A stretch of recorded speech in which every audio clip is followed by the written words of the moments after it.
Film diawali di sebuah apartemen mewah dengan sistem keamanan pintu yang bisa menahan ledakan granat sekalipun. Sedangkan di apartemen tersebut terlihat seorang pria bernama Eddie. Ia sedang menikmati angin malam sekaligus ngetes adrenalin. Tapi sebelum berlanjut, cerita mundur ke masa lalu Eddie sebelum menjadi kaya raya. Eddie adalah orang pengangguran yang punya hobi malas-malasan. Setiap hari kerjaannya hanya nongkrong sana-sini dan tidak menghasilkan apapun. Tapi di balik itu semua, Eddie memiliki tingkat kecerdasan di atas rata-rata. Bahkan dia memiliki kontrak kerja sebagai penulis di sebuah perusahaan. Namun karena kemalasan yang teramat sangat menyebabkan Eddie selalu terhenti di kalimat pembukaan. Dan karena kemalasannya itu, dia juga harus diputuskan oleh pacarnya yang bernama Lindy. Alasannya tentu serupa, Lindy yang bekerja tak mau melihat nanti calon suaminya hanya duduk nongkrong dan melamun saja seharian sambil mabuk. Diketahui juga jika Eddie dulu pernah menikah setelah lulus kuliah, namun pernikahannya hanya bertahan 1 minggu saja sebelum akhirnya bercerai.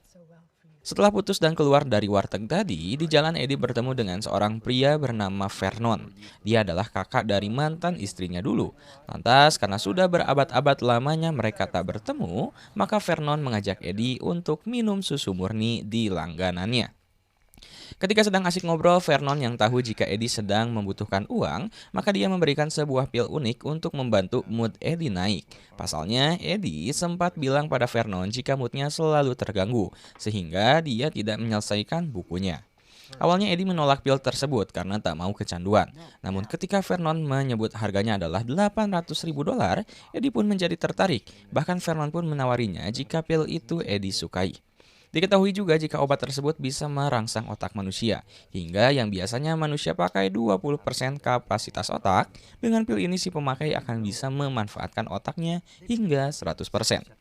Ketika hendak kembali ke kontrakan tuanya, Eddie di situ menenggak pil tersebut tanpa dibarengi minum. Lalu selang beberapa detik kemudian, di saat Eddie bertemu dengan anak dari ibu kontrakan, tiba-tiba dirinya merasakan kehebatan dari pil tersebut. Eddie seketika merasa jika tubuhnya merespon sangat baik pil itu. Bahkan penglihatan Eddie tiba-tiba menjadi cerah. Eddie juga jadi sangat cerdas dan jeli mengingat semua memori kehidupan yang pernah dia pelajari. Bahkan wanita penagih kontrakan itu juga jadi balik terkesima hingga Eddie pun meluncurkan torpedonya ke wanita tersebut. Ketika kembali ke kontrakan, Eddie yang melihat tempat tinggalnya begitu berantakan, dia langsung tiba-tiba rajin dan mau merapihkan semuanya tanpa ada perasaan malas lagi. Bahkan setelah membereskan semua sudut kontrakan, dia langsung melanjutkan karya tulisnya tanpa hambatan sedikit pun. Dalam waktu semalam, Eddie langsung membereskan naskah bukunya hingga selesai.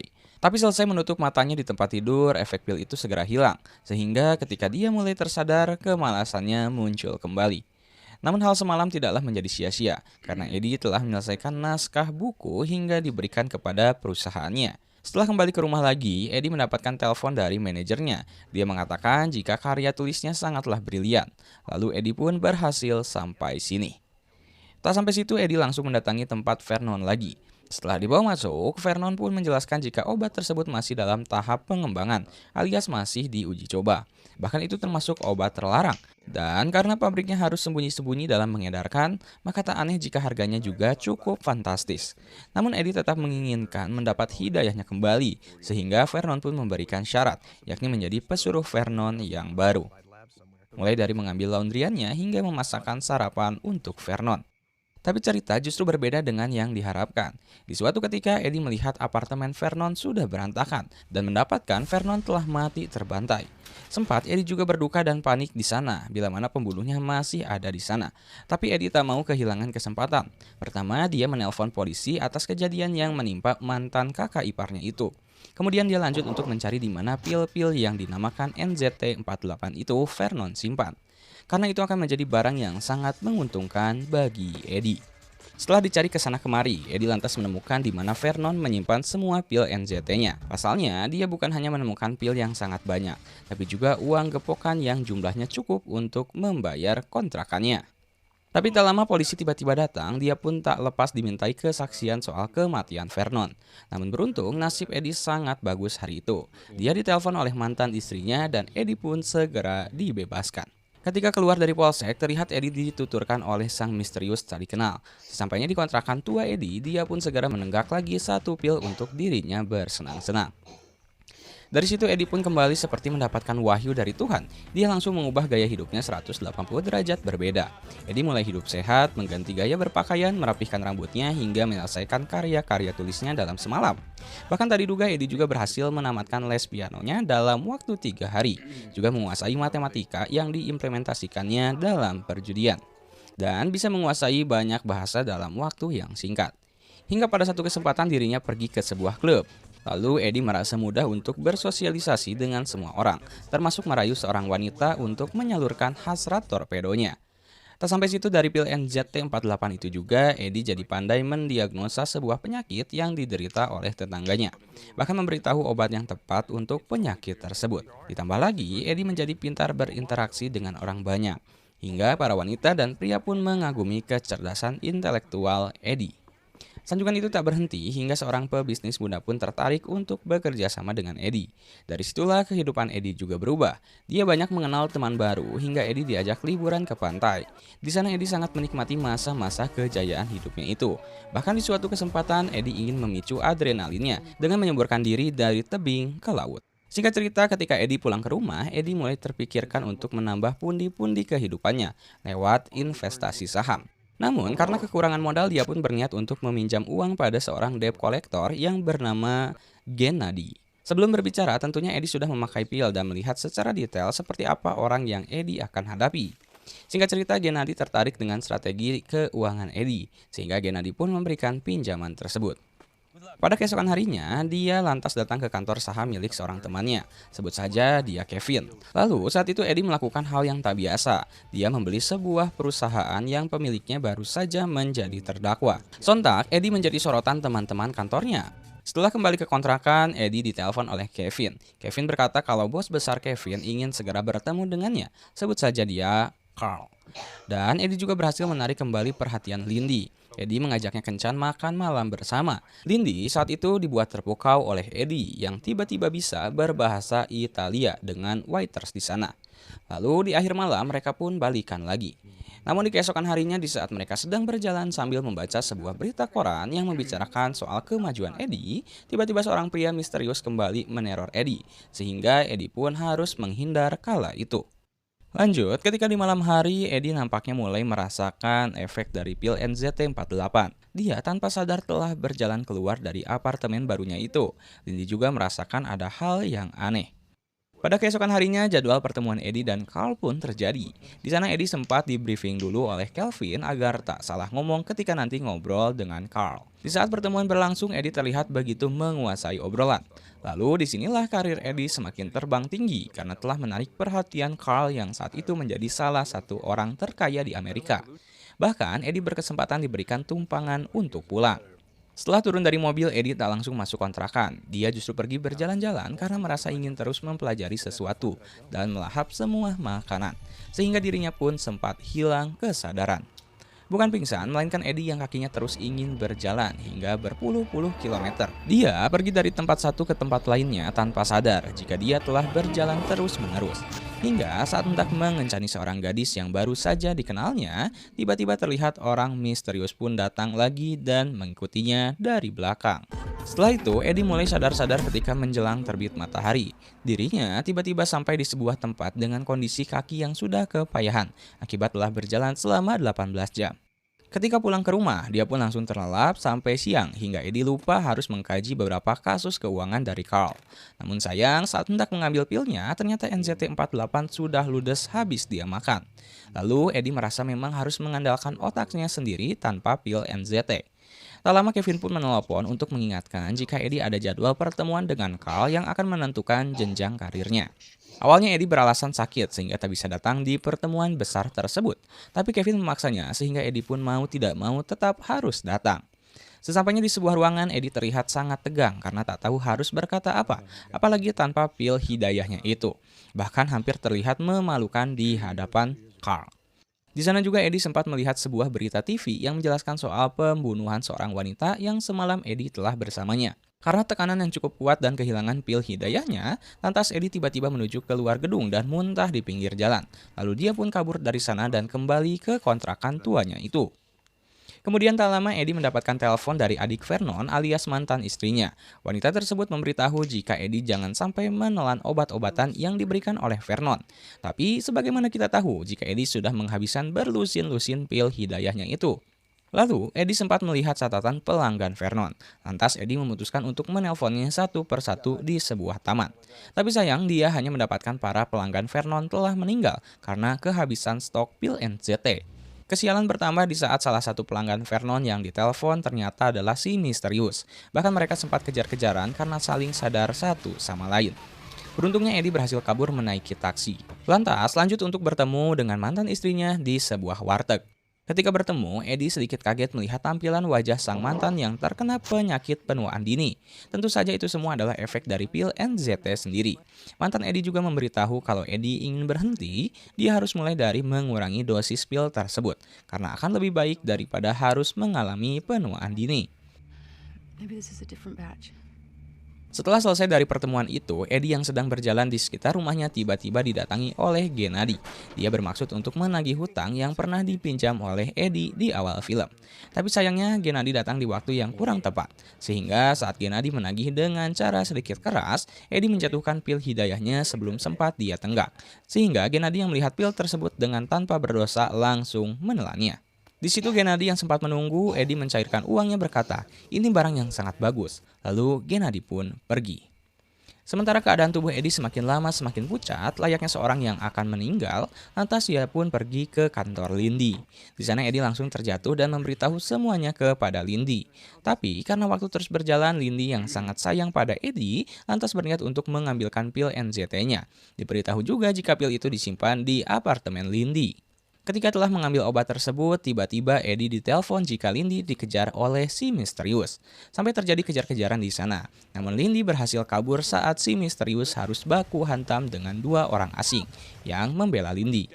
Lalu, di saat-saat genting tersebut, Lindy kembali menelpon Eddie untuk memberitahu jika si misterius mulai membuat takut Lindy.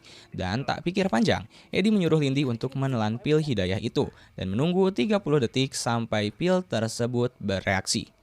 Dan benar saja, tak lama setelah pil bereaksi, seketika Lindy menjadi tahu keadaan sekitar dan langsung berubah menjadi layaknya manusia yang memiliki kekuatan super. Lindy sendiri pergi ke sebuah lapangan ice skating dan menghajar si misterius tepat di kepalanya. Singkat cerita, Lindy berhasil memberikan pil NZT pada Eddie, sehingga Eddie pun terselamatkan hari itu. Pada keesokan harinya, Lindy terlihat agak marah pada Eddie karena kejadian kemarin. Tapi, Eddie untungnya bisa membuat Lindy tenang dan akan segera membuktikan jika Eddie akan menemukan solusinya untuk masa depan mereka. Tak disangka ketika Lindy telah pergi, tiba-tiba Gennady sedang menatap Eddie dari kejauhan. Tampaknya Gennady juga terkena candu dari pil NZT48. Saat itu Eddie sebetulnya bisa membunuh Gennady, namun tak Eddie lakukan dan memilih untuk memberikan sejumlah pil pada Gennady. Tak lupa Eddie sekarang telah menyewa 2 bodyguard yang akan terus mengikutinya kemanapun. Lanjut di kantor Carl. Terlihat Carl dan Eddie sedang mendiskusikan sesuatu yang akan melahap bisnis-bisnis orang-orang kaya, alias menjadikan Carl sebagai penguasa tunggal di pasar saham. Dan itu benar-benar terjadi di saat satu pesaing besarnya yang bernama Hank sedang melakukan rapat besar.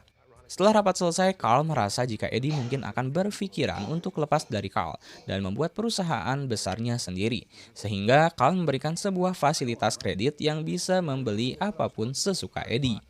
Dari sana Eddie menaikkan lagi taraf derajat hidupnya. Dimulai dari jas yang dijahit secara khusus dengan saku rahasia untuk mendatangi seorang peneliti agar pil NZT itu bisa segera disempurnakan.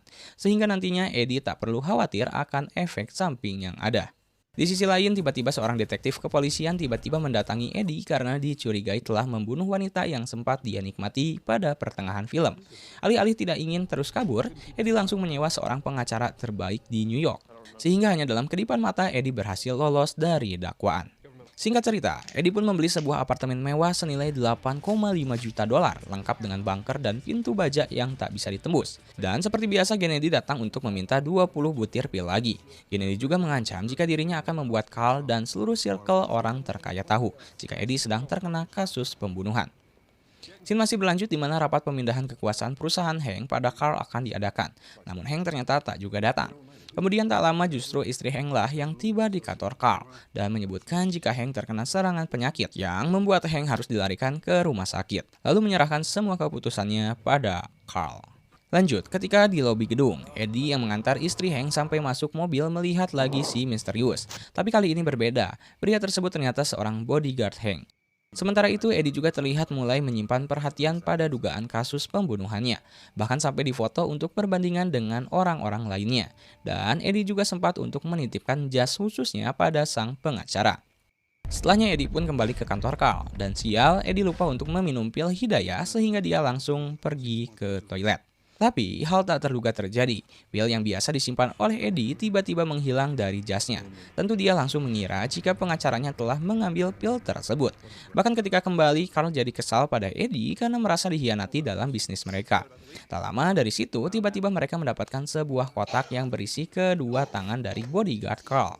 Sontak Eddie pun langsung segera pergi ke tempat yang paling aman menurutnya, yaitu apartemen bunker Eddie. Dan benar saja, tiba-tiba Gennady datang ke apartemen Eddie dengan mendobrak-dobrak pintu. Sialnya lagi, dalam apartemen tersebut tak ada sinyal. Di sini Eddie nampaknya mulai kehilangan harapan dan ingin segera mengakhiri hidupnya. Tapi lelaki cerdas itu tak akan membiarkan hidupnya berakhir seperti sampah. Lantas Eddie teringat jika dia memiliki satu pil NZT lagi di dalam kalengnya. Sontak dengan segera Eddie harus membuka satu persatu dus yang ada.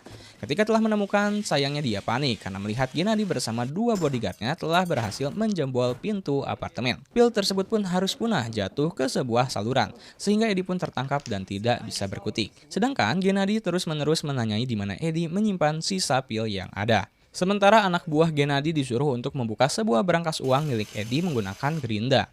Gennady sendiri hendak menyiksa Eddie secara perlahan. Namun Eddie yang pintar sejak lahir itu langsung mengambil pisau dan menancapkannya pada Gennady, sehingga darah pun melebar kemana-mana.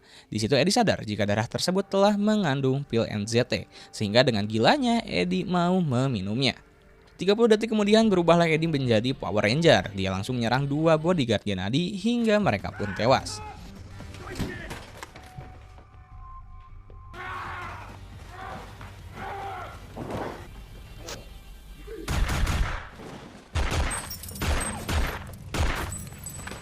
Singkat cerita, Hank juga telah meninggal dunia akibat tak mendapatkan pil NZT. Lalu Eddie mendapatkan kembali pil NZT yang pernah dicuri oleh pengacara. 12 bulan kemudian, Eddie sekarang telah mengubah arah bisnisnya. Diketahui Eddie telah terpilih menjadi senator di Amerika. Lalu Carl pun sekarang gantian mendatangi kantornya Eddie. Di sana tiba-tiba Carl menyebutkan jika dirinya telah mengetahui pil yang sering Eddie gunakan. Lantas Carl pun ingin bermitra dengan Eddie untuk membangun dan terus memproduksi NZT yang telah disempurnakan, sehingga aman untuk Eddie terus konsumsi. Tentu, senatorlah yang memberikan izin. Carl di situ menganggap jika Eddie pasti tak memiliki pabrik NZT, karena Carl telah membeli pabrik dan menutupnya. Yang dimana intinya adalah Carl mengancam Eddie untuk setuju dengan Carl. Tapi, seperti kita ketahui jika Eddie di tengah film telah menyuruh seorang ilmuwan untuk menyempurnakan pil NZT-48. Sehingga Eddie sudah memiliki semuanya dan tak perlu bantuan Carl. Di akhir cerita, Eddie bersama Lindy pun terlihat makan siang bersama. Tamat.